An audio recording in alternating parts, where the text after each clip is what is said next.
So, hello, good morning, welcome to Tenerife, another morning. Today I'm going to talk about something, I'm going to talk about being a man.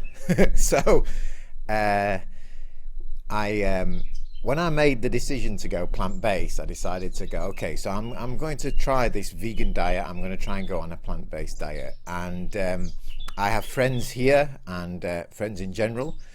And what I started to notice was among some of my male friends was they started to make light-hearted jokes about the fact that maybe I was a little bit feminine now because I was eating a vegan diet. Maybe I would lose my strength. I would become less strong. My muscles would melt away, and they also incredibly also questioned my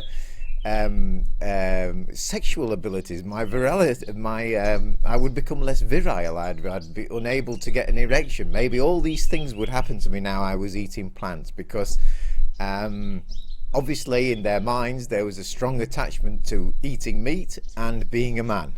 So I thought it would be a good idea today to tackle these issues and try and reassure any men that might be thinking of making the jump that actually you can rest assured it's all going to be fine. I decided to look into it and see what the facts were, and what I discovered first of all was that 80% of vegans are female. So this made me wonder. I thought, okay, why would that be? Why would it be that women are far more likely to become vegan than men?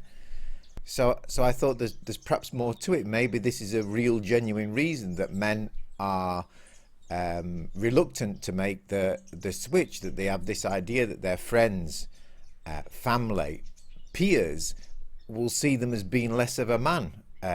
Quite incredible, but cultural and tradition are very, very strong factors in all of our lives. So I decided to look into it. I started by thinking back to my own upbringing. I'm from Sheffield. That's an industrial city in the north of England, and I grew up in a working class family. And believe you me, being vegan is not associated with being a man in Sheffield. Certainly when I grew up, it was more to do with drinking beer, having a job, looking after the family, playing football or watching football. These were the strongly associated with being a man, and to be honest, also eating meat. So all the stereotypes were there, in my own upbringing.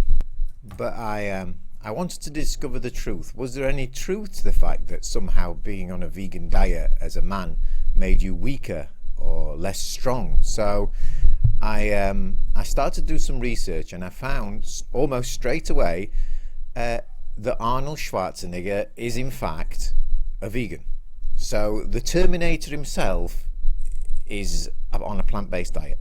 This was reassuring for me.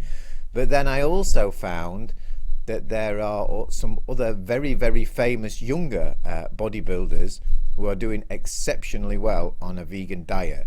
And by the time I'd finished looking at these bodybuilders, I was more or less certain that it was clear that you could thrive on a plant-based diet. Strength, muscle, all of these things didn't seem to be an issue.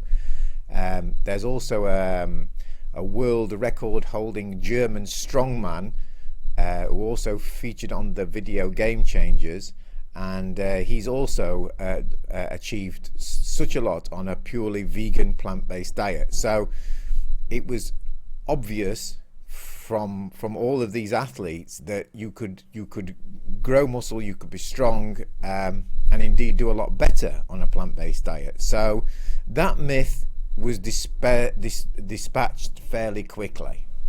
But what about this idea that somehow by being on a plant-based diet, on a vegan diet, I would be less virile? Somehow it would affect my sexual performance. So I also wanted to find out about that.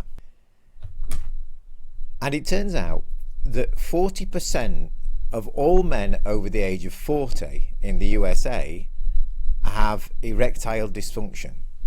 All of these men, probably to a man, or the vast majority of them are meat eaters. So clearly eating meat is not offering any protection to 40% of men over the age of 40 in the US. So meat obviously wasn't something that was going to protect you from erectile dysfunction.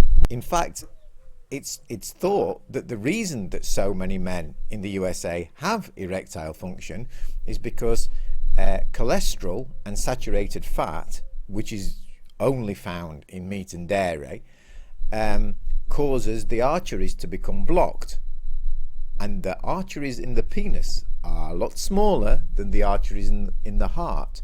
So what happens is, the fact that you're having trouble getting an erection means that you've probably already got heart disease. It's not showing itself yet, but that's what it is. So the more I read, the more it became clear that this idea that somehow by eating meat you were more sexually virile was not only wrong, it was also dangerous. So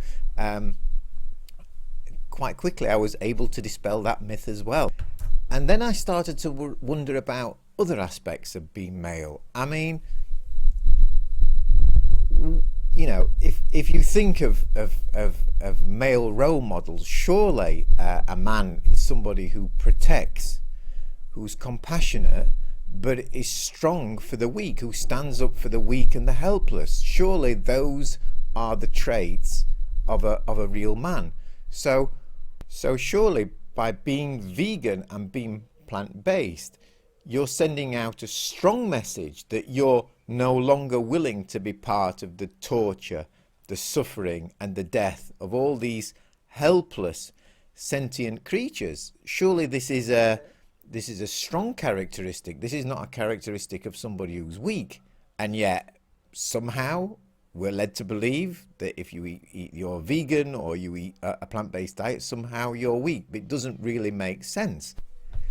And something else as well, surely to take the step to going plant-based, to becoming vegan, also needs a certain amount of strength, a certain amount of self-discipline. I mean, after all, we've been eating meat and dairy all our lives. So although it's very possible to make the change, it takes effort, it takes self-discipline and a certain amount of knowing what's right and wrong. Surely these are also the traits of real men. I mean, it's quite ridiculous if you think about it, to think that if you're willing to stand up for the weak and the helpless, and you're prepared to change the habits of a lifetime to show your compassion, that somehow this is a sign of weakness.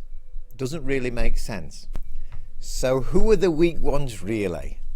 Isn't it really the meat eaters that are the weak ones? Aren't they the ones who lack the self-discipline and the strength to make the change? Aren't they the ones who are more likely to suffer from erectile dysfunction and then later a heart attack? Aren't they the ones that don't possess the self-discipline to actually make a change for what's right and proper and stand up for the weak? So at the end of this, I think it's clear. It's absolutely clear. It's the vegans that are the strong ones. It's the vegans with the self-discipline. It's the vegans with the big erections. And it's the vegans who are going to live long. And it's the vegans that are going to lead the world into a better place. Thank you for being there. See you tomorrow.